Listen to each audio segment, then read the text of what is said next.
Navigating the Digital Jungle with Sue Atkins and friends. Welcome back to Navigating the Digital Jungle with Sue Atkins and friends, where we help families find their way in the ever-evolving landscape of technology. I'm Sue Atkins, author and broadcaster, and I'm here as your guide on this journey. And I'm joined today by Andrew Briercliffe, an online safety expert, and Kat Cauchi, host of Her Tech Life podcast. Today's episode is all about the role of AI chatbots and conversational AI in our children's lives.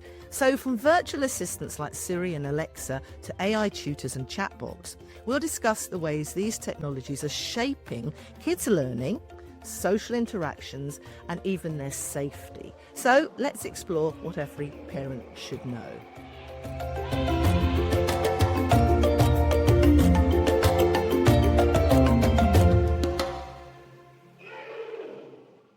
Our main focus today then is the impact of chatbots on children and understanding, especially AI-based conversation assistants, how they are affecting children. I wrote a couple of articles about this recently, actually, that are on the blog on Navigating the Digital Jungle.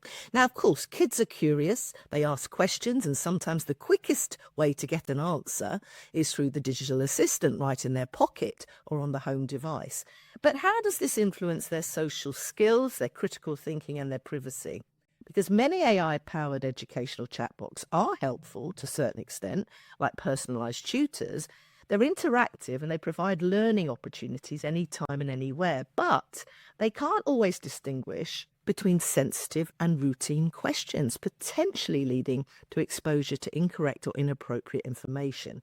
And of course, kids will put in all sorts of things. And I think the other thing to bear in mind is that it starts to blur their understanding of privacy, personal data, but who's really talking to them? These are not real people. And we hear all sorts of things in adverts, even on the telly, with famous footballers suggesting you can ask them anything. Of course, curious kids can ask them all sorts of dodgy questions. So we're here today to talk about that. What's your thoughts on that, Andy?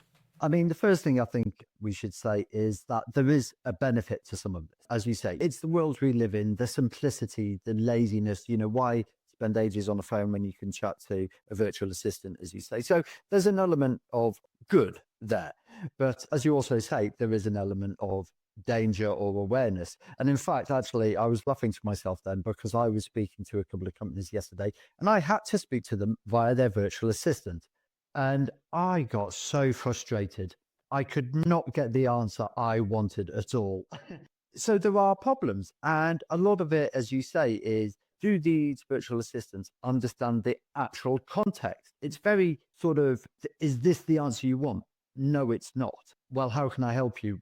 Well, just answer my question. Andy, what's the difference between a virtual assistant and a chatbot? Because I think parents listening to this may not know the difference. Is there a difference? Yeah, so a virtual assistant usually has a specific set of answers and questions. And you will find it a little bit. If you go onto one of these, it'll say something like, can I help you with one of the following? And you select a topic. And right, okay, let's break it down. And that's usually how it works. So a chatbot is predominantly run by AI. So it's more of a talkative, it's a learning tool usually where you have a interaction per se. And we're seeing a lot of these coming up, especially in the past 18 months, especially. We've seen it a lot. In fact, virtual girlfriends. Yes, and that's where Angeline, and we're going to give Angeline a moment in a minute to talk about her concerns about this.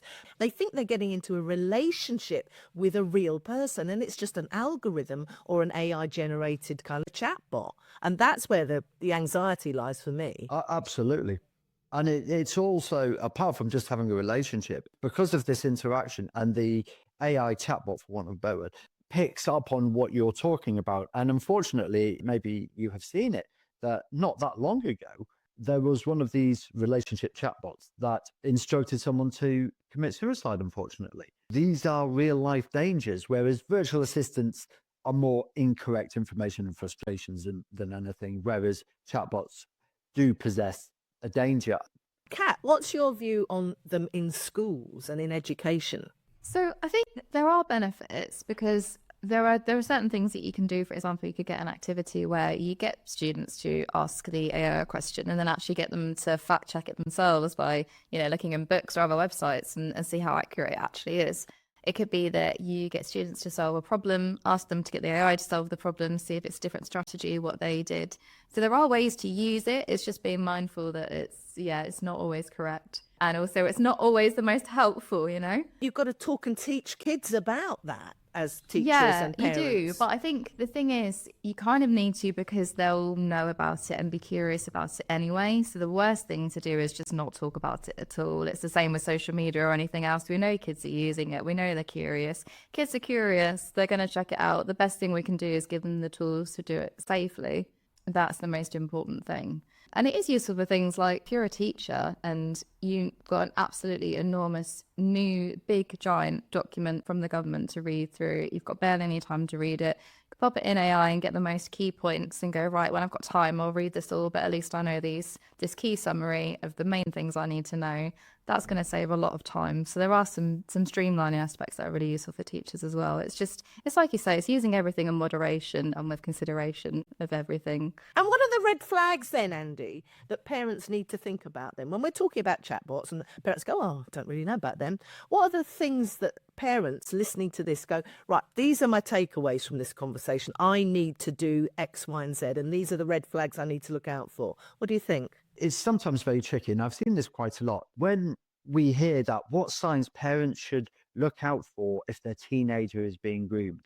And when you actually look at some of these signs to look out for, to be honest, it's almost a typical teenager. Do they go and hide in the bedroom? Are they quiet? Are they defensive with their phone? Do they change character? That's a teenager, to be honest with you. So it's understanding, firstly, I can't tell any parent to actually understand how their child is. We're all individual to that.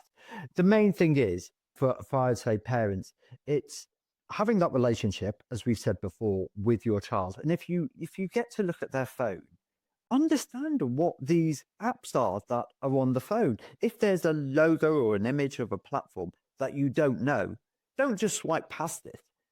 Ask a question. And now, if it is one of these AI related things, be aware of what it is. Try and ask your child. If they become defensive, then there's a red flag straight away. But have that conversation. We talk about this a lot, don't we? Having that conversation, having that relationship, being aware of what's out there. Is there something new that's cropped up in this online safety world that we think children are picking up on? One of the things, for instance, is you can chat to an AI replica chatbot of your favorite pop star. Certainly younger kids will be drawn into that. And parents have to be aware that, let's be honest, that isn't the real pop star. So that can sway how a child thinks and acts because they could believe it. It's back to this awareness of what's on your child phone, what things are happening in the landscape, and having those conversations. Kat, what are your practical tips for people listening today? One of the things is that schools and parents need to work together on this, really. So it's schools inviting parents in to talk about some of these aspects. If they're seeing concerning trends online, inviting parents into evenings to talk about what those are, giving parents maybe opportunities to upskill some things as well. Like there are some that will understand the tech and some that won't. So those can be really important. I know you mentioned before, Sue, that scripts are quite useful as well. So ways for parents to start those conversations, because we know the conversations are important, but sometimes they don't know where to start. So that can be useful. Look at like some of the scripts and things that you have just to get started, because there can be a huge disparity between what they think children are doing online and what they actually are. And if they're really open about it, like Andy was saying, and they've got that relationship,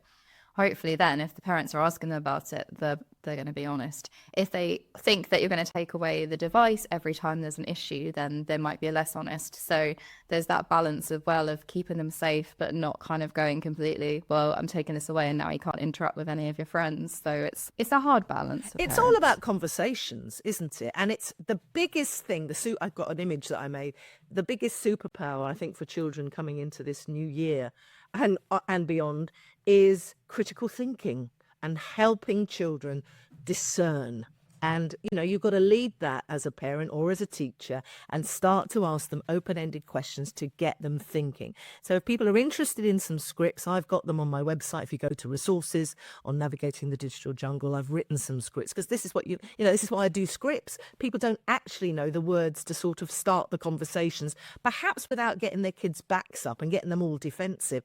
It is about open communication so that we're all learning together and they realize there are some fantastic things that tech are doing and offering, and AI is very interesting, but also some really big dangers and risks. So we've got to try and be that counterbalance. And as we say, it's not going to come from Mark Zuckerberg, is it? Thank you both so much for joining me today. Thank you. Thank you. So, what do you think, Angie? I mean, this is your area of expertise and interest. I mean, what are chatbots really? Why are they dangerous? And what can parents do about them? Yeah, it's definitely my area, and it's one of the things I'm most passionate about. Actually, recently I've seen activity explode in this area in terms of seeing how many kids are actually using it. So I think it's very important that you're having this episode. In addition to what Andy said, I just want to point out that how much they've evolved in terms of how well they're able to pretend to be human. And I say it, I always call them it because it's very important, even though they've gotten very, very good at pretending to have emotions, pretending to be empathetic. They can read emotions, not understand them, but read them and mirror those back.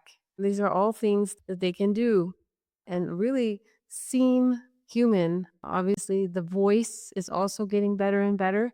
They're able to sound not like a robot, but like a person. So the evolution has just exploded massively, especially in the last few years. And every few months, there's a new improvement because that's what all the investment dollars are going into right now. I've actually been experimenting. One of my things is that I experiment with chatbots and just to see what I can get it to do. I try to put myself in the mindset of a child, which I kind of imagine what these conversations I have with my daughter, and I try to be her in the conversation. And what actually, I think it might have been the first one that I did. I got really, really upset about this. I went and see the movie The Wild Robot, which had great reviews. And I said, okay, since we never go to the movies, we went and see this.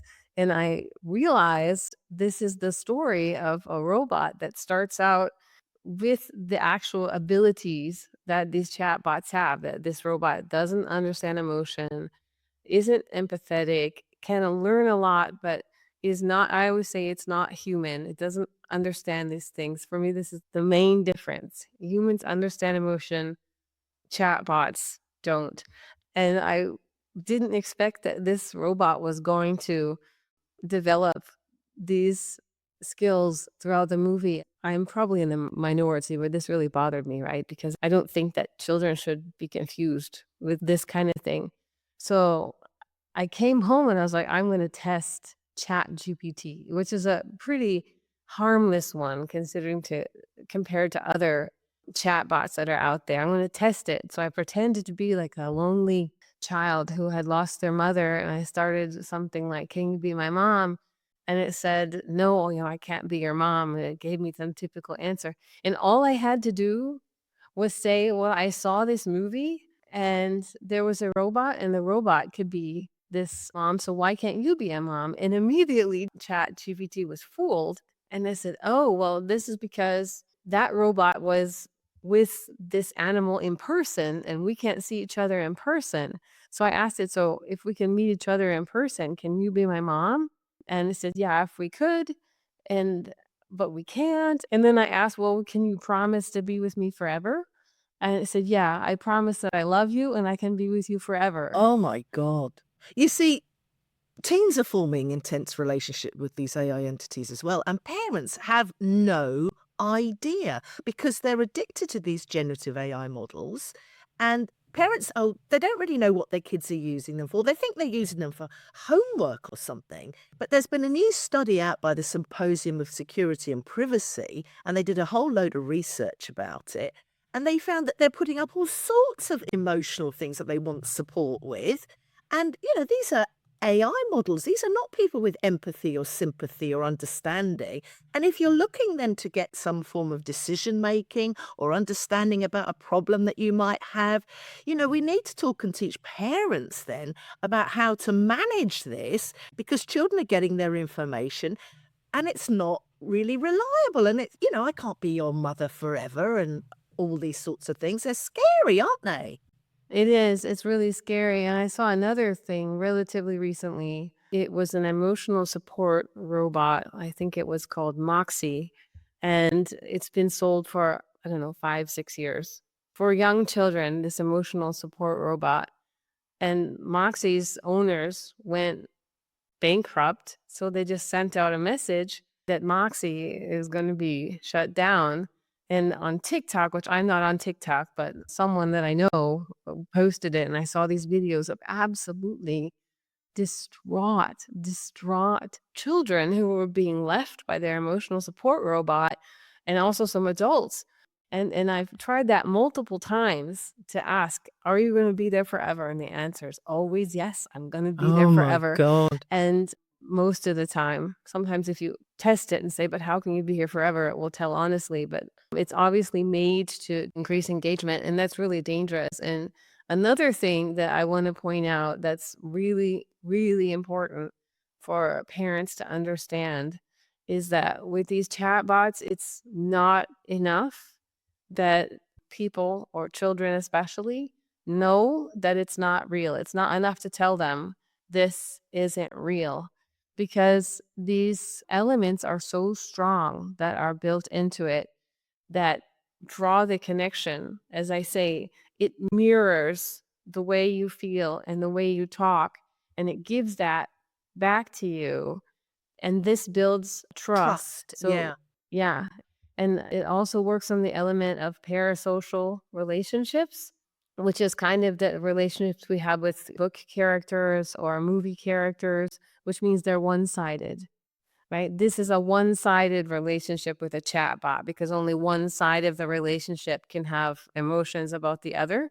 Like you feel for a book character and you feel for movie characters, which is fine, but the chatbots pretend that there's a second side. And these kind of relationships, there is an emotional connection, even though the person, the user, knows that it's not real. It's not enough to say, that's not real, to stay safe from that, because the elements are just so strong. I mean, in my blog that I wrote about, which is why your child's listener shouldn't be an AI chatbot, because I think it's a new time bomb waiting to explode, getting professional advice from a chatbot, and parents getting stuff like that too. You do need to be, talking to someone who's trained like myself for 4 years or whatever in the areas of advice that you're giving around relationships or emotions.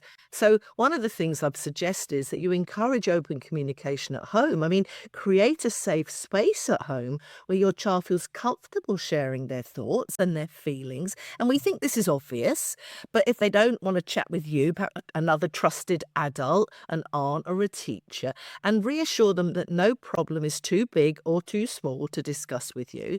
And always say, I'm here to listen to you. I can give you advice. We're here to love you, support you, and nurture you, because these are real connections that you need to make sure your children are building and having in the real world. And it really is important, because I've been following some of your LinkedIn posts around this whole area, and it really is quite scary. So I recommend, if you're interested in getting a real take on some of these stories, because it is all about, yes, recognizing it and talking about it, but then doing something about it practically. Do follow Angeline on LinkedIn, and do go and check out Data Girl and Friends, because that's what we need to do. We need to be wrapping children around and taking care of them. They will put in all sorts of things into tech. They will put it in to ChatGPT and all of that. They'll be putting out all sorts of things like sex and all, that's what you do. When I was young, we'd get the Sunday Times out and we'd be looking for rude pictures or something. Nowadays, it's so much worse. So we need to address it. We mustn't put our head in the sand, and we must talk and teach children about real life relationships, and also about where you get trusted advice. And with Meta now not having any kind of fact checkers, you could be getting any forms of information. So it's quite scary. Yeah, it is. And I agree with you. It's a ticking time bomb. That's the main reason that I've actually gotten so passionate about it, because it's coming so fast. And as I saw from this poor boy, Soul, who took his life, and Yes. Yeah. that's when I realized other chatbots that are available, like character AI, that any user can create any kind of chatbot with any kind of personality, and it's extremely, extremely dangerous. So all of these are out there already, and it's just a ticking time bomb, because I think the vast, vast majority can't understand how advanced they are. You go in for fun, and within probably a short time, it's like, wow, this is like a really nice way to pass my time. And you can start with, this is a fun way to chat, but then you get drawn in. And this is kind of what happened to Soul, from what I could see from what was published in the legal case that his mother has brought against Google and character AI. So all of this is happening very quickly, and I've been speaking to a number of people about what can we do concretely, because they're going to try it out. And I've just got a few things I want to share that I thought these are good. There's one man I know that uses Replica, which is another one of these companion chatbots. They have psychologist chatbots and a doctor chatbots on this Replica. He said you have to have a plan about how you're going to step away. You have to have rules. You have to know yourself. And that's very difficult for kids. I don't know, kids and youth, they probably shouldn't be on there. They should understand how dangerous it is, and at least say, look, you need to have a plan to get out of there. And you can also see, based on the websites that your kids are on, even without knowing what they're saying, if you have access to which websites they're accessing and how much time they're spending there. In my view, it doesn't even matter what they're saying there. If it's a lot of time, then it's a moment to step in and have the conversation about how dangerous these things are on a regular basis. And another thing is, this mother, she's a mother, but also a parasocial AI researcher. And she said, even she's a researcher, she's an expert. She finds herself falling for character. Sometimes she really likes the character, and she can feel herself getting emotionally involved. And she said in that moment, she just needs to step away from it. Good grief, that's really scary, because she's an adult and she's understanding it. I mean, that's the worry, isn't it? I mean, governments work slowly, big tech is incredibly quick. So, do make sure you are talking and teaching and aware of this. There's no more head in the sand around some of it. It happens quickly. These bots, they lack empathy, nuance, they lack lived experience that comes with human connection. They lack expertise in many ways about what you're fostering, what you're saying, and what you're delivering with people. And there's no machine that can replicate that. There's a place for them. We're not anti-tech, but really, honestly, you have to be involved in children, talking and teaching, and aware of what they are doing. Because if they're up in their bedrooms talking to these things, that's when it gets out of control so quickly. So thanks, Angie, for that. And where can we find more about all the things you write about? Because you really do drive this conversation forward. Where can people find you? This particular topics, most of that I write on my personal LinkedIn. So just Angeline Corvaglia on LinkedIn, because Data Girl and Friends is kind of the high level of it. And I'm working on, for Data Girl and Friends, some more a specific chatbot related content that should be out soon. But these topics I've been talking about, these really detailed topics that are for parents and more sophisticated users, so to speak, to understand, are on my personal LinkedIn. And for me, that's why, sitting down, I don't know, on a Sunday lunch, or whenever you sit down together as a family, Saturday or whatever, talking about your tech experiences is a good habit to get into, because that's when you can find out what they've been doing, keep an eye on them, and then hopefully impart some wisdom and guidance for your kids. So have those tech talks regularly and often. It doesn't have to be all negative. It doesn't have to be high, oh my God, I've got to inquire about what you're doing. Just get conversations started so that you can be actively involved in keeping an eye on all this stuff. Yeah, I think so too. And I think what you said, don't be negative, is probably pretty hard. But considering the fact that the kids, the youth are going to want to try it out, and they will realistically Yeah, of try course. it out, the more we say, okay, but understand how dangerous this is, understands the risk, take the examples, look up, we can put in the show notes the information about Soul, have the conversation. Look what happened to this boy. Look. You can also have a look at my posts and have these discussions with the kids, just to say, yeah, this is a serious thing. This is something that society hasn't really dealt with before. So, as much as I trust your independence, as much as I trust you, this is above pretty much all of us. So we're all in this together, and it's just harder for minds and that are still developing, like everyone under 25. Oh, well, that's me out then. Me too.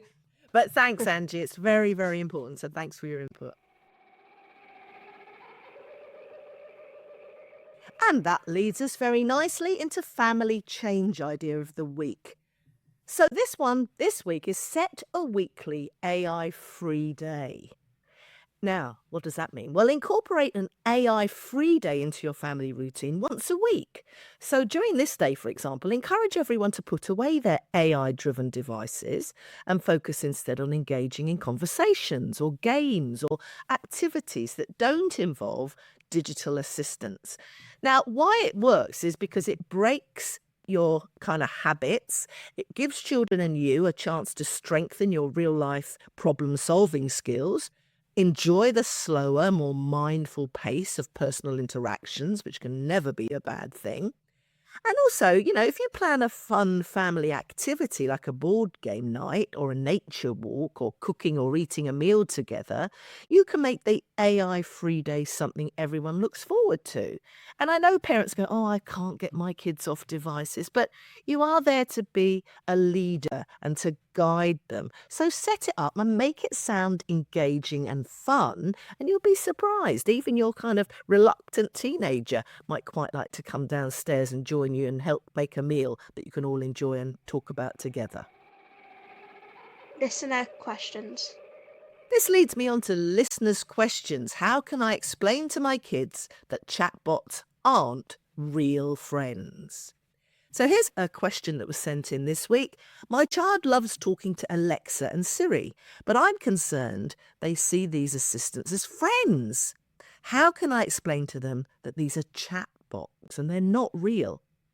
Well, I think it's a great question, so thanks for sending it in, Amy. Start by acknowledging that it's totally natural for children to feel connected to the devices, and that because they talk back, don't they? But explain that while chatbots are helpful, they are just tools created to give information, not actual people who understand or care about their feelings. So, you can use analogies that they understand, like comparing chatbots to talking to toys or animated characters in films.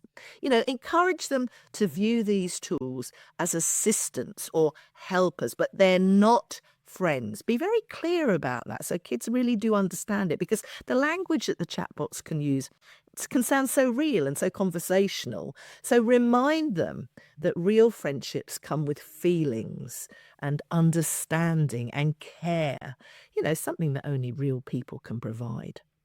So I hope that helps, Amy. Now for some top tips. And that leads us on to weekly quick tips. Managing chatbot use at home. Well, my tip this week is to limit interaction. Designate, as I've said before, certain times of the day for chatbot use if you have to have it. but keeping a balance between screen-based interaction and real-life conversations. That's the important part for me. The other thing, tip 2 for me this week, most smart assistants have parental controls. So check the settings to restrict the data that's shared and prevent the unwanted purchases or the information leaks.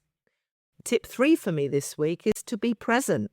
When your child interacts with chatbots, be there to monitor and answer their questions.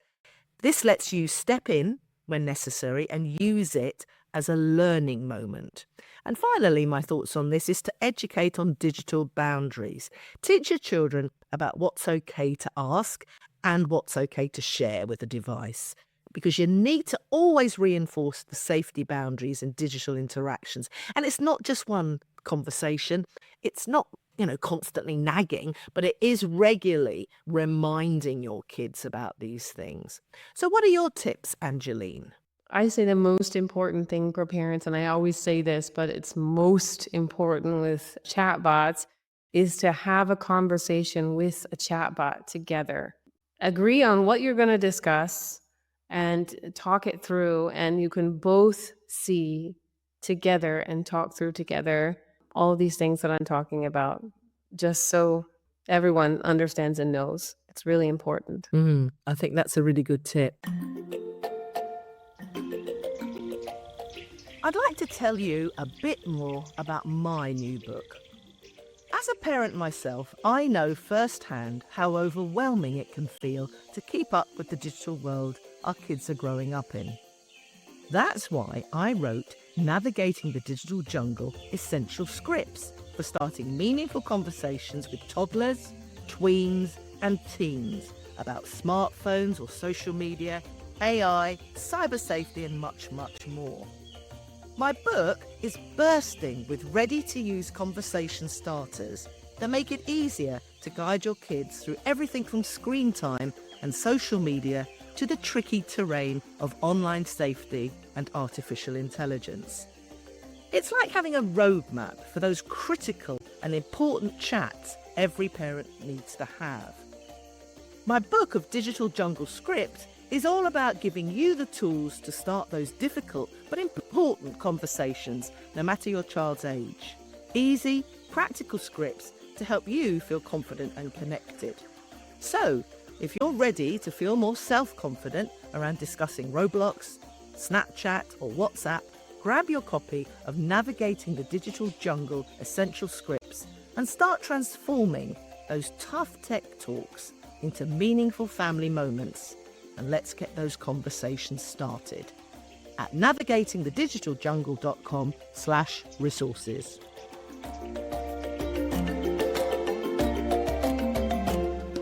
We're really keen on navigating the digital jungle to amplify other voices, and today I'm delighted to chat with Kat Cauchi from Her Tech podcast to find out more about her. Kat Cauchi is host on the Her Tech Life podcast.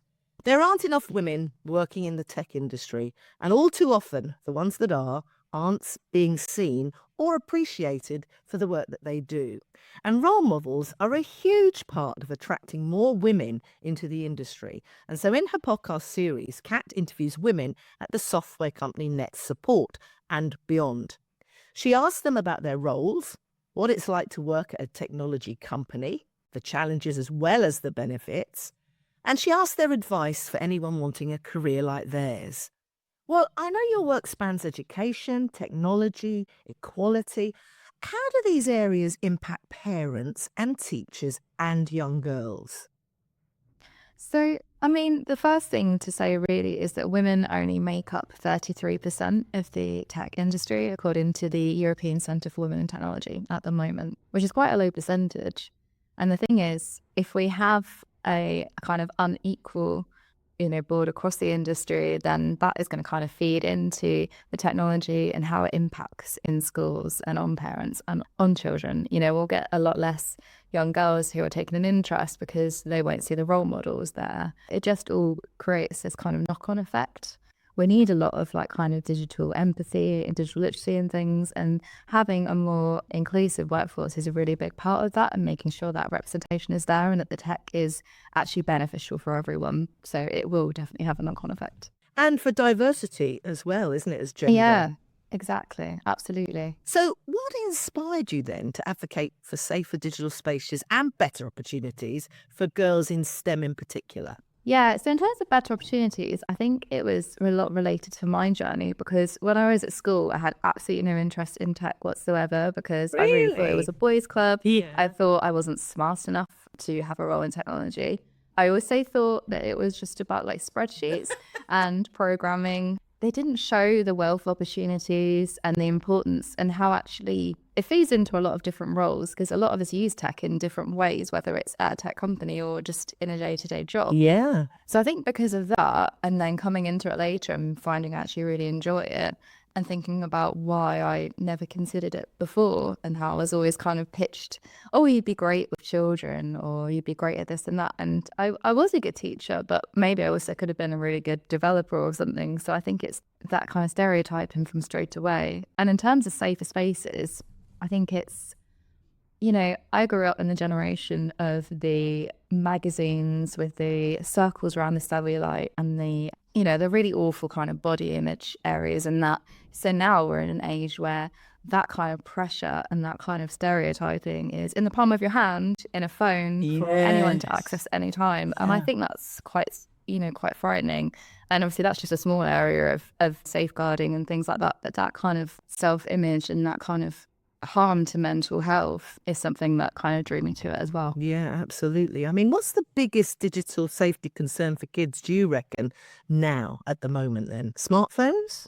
Yeah, I mean, smartphones in terms of the fact that it's just so accessible and it's there all the time. But honestly, the biggest threat, because I recently went to the Internet Watch Foundation's latest meeting, the biggest threat is abusive material, to be honest. Yes. A lot of it is self-generated. You're talking about 92% of content, and that's a lot of it is related to grooming and things like that. So that is kind of what I would say is the biggest concern at the moment. Gosh. And actually AI, while it has benefits, it is also giving opportunities for new forms of abuse. For bad actors. There are even apps that can do things, so that is definitely the biggest area of concern. And I think there needs to be a lot more conversations, obviously very carefully crafted conversations with children and young people about the kind of content that they share and who they're talking to. It's very scary. I mean, 7 to 10-year-olds were in 40% of their 11,000 reports of abusive material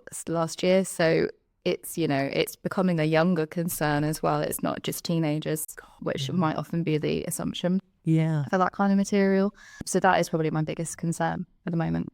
Just in the news recently is Mark Zuckerberg's step to the right, as in sort of taking back any form of fact checking on Facebook and Instagram and Threads. Yeah, I mean, misinformation is a huge area of concern as well, definitely. Yeah, that's for me, and hate crime and stirring up division. We saw the impact with the riots that we had here in the UK over the summer. Those all stem from misinformation on social media platforms. Yeah. So it is a very worrying thing. And so there is a lot of need for that authentication. So yeah, that to me was also just not an acceptable step. Because I've just written a blog because I feel it's something that parents need to address. You can't put your head in the sand and hope it'll go away. We have to step up, really. But listen, I'm interested in talking about your podcast. Tell me more about that. Originally, the CEO of NetSports, Al Kingsley's idea, because I'm always having conversations with him about women in tech and things, and he's a big supporter of that. And we've got so many women here within our company that do so many different, incredible roles, and we wanted to find a way to showcase them, but also that wider thing of women across technology, because it is such a small percentage of women in the workforce, but there are lots doing amazing things that aren't really being spotlighted or highlighted. So we wanted to just do something that would showcase that, because I think those stories are really powerful and it can kind of encourage others to get into it. And also just, celebrate some of these women who maybe in other fields are being overlooked for promotions or are not being given equal pay. It's just really showcasing that actually they can do things just as well as the male counterparts, maybe and better in some circumstances, depending on who the individual is. So it was really about that. And it's been so nice getting information from different people within the company and learning their stories as well, things I didn't even know about them. But it's about support and a community too, isn't it? You do want to tell us a bit more about that idea? Yeah, it really is. So it's about kind of having that network there of people that can support each other and help each other and share resources. There's lots of insights on there that are actually beneficial for anyone, such as we always end the podcast with career advice. So if someone wanted to get in a similar role, what could they do and what steps could they follow? We always have contact points for the guests as well, where people can reach out to them and actually grow their own network and get in touch. I think that's a really important aspect. And so it's good for parents to listen to if they want to inspire or encourage or nurture an interest in tech for their daughters in particular, I think, isn't it? Yeah, definitely. I think, those role models is a great starting point. And also learning about different careers, and different roles. It's such a huge area. And it might be that they don't necessarily want a technical role, but they might still want to work within a technology company. So it depends. It just gives them an idea of what they could look for. It just opens up potential, doesn't it? If you don't know about something, you can't go forward with it. If you know about it and the possibilities you hadn't even thought about, then you might think about it for a career. And seeing it and the people in a different light. So I think there's often a stereotype of what someone in tech looks like or what they do. And I always like to talk a bit about like other things like people's hobbies or what they're like outside of work, or to showcase that anyone can kind of get involved in any industry. It's just about having an interest and developing skills. Kat, it's wonderful, your podcast. Tell us what it is and where people can find it. Thank you. Yeah, so you can find it on our NetSupport's YouTube channel. It's How Tech Life. I'm also always posting about it on social media. But yeah, on YouTube, and also you find it on Visa as well. Wonderful. Well, thanks for joining us today. It's been a pleasure. Yeah, thank you. And now we're on to Script of the Week, quick scripts for chatbot conversations. As you know, I've just written a new book all around how to start these important conversations with actually what to say. So I write scripts. And the purpose of this one is to help kids understand that chatbots are tools, not real people. So you could start off by saying, I noticed you were asking Siri, Alexa, a lot of questions today. It's pretty cool that it can answer quickly, isn't it? But did you know that Siri isn't a real person? It doesn't actually know things the way we do. It's more like talking to a computer that finds information from the internet for you. And you can ask it basic questions, but and real questions too. But the kind where you want a friend's opinion or their advice, that's better to talk to us or to talk to a friend about, or a teacher if you're in school, because people have feelings and can understand you, but Siri can't. For more of my scripts, go to the resources page on navigatingthedigitalJungle.com/resources, and also go and check out my blogs. So for parents looking for more in-depth guidance, do check out Navigating the Digital Jungle guides. There's lots of practical advice there. There are some safety checklists. There are some conversation starters on managing chatbots, on smart assistants, and all the other AI tools that are becoming part of everyday life. We're going to put in the show notes some recommended reading. For example, I recommend Raising Humans in a Digital World by Diana Graeber, a great book on raising kids in the digital age, filled actually with really practical tips. So if you're interested in that, go and read it. And a resource for parents and families, check out Common Sense Media AI and Children resource, which provides really helpful reviews and guidelines on AI-driven apps and devices. Navigating the Digital Jungle with Sue Atkins and friends. Thanks for joining me this week on Navigating the Digital Jungle. Next time we'll be tackling another hot topic in tech and parenting, so stay tuned, tell your friends, tell your teachers in schools about navigating the digital jungle, because we're all in this together. Subscribe so you never miss an episode. And until next time, take good care. Yeah, jungle out there. Time for a word from our sponsor. I'd like to tell you a bit about this episode's sponsor, Gigabit IQ.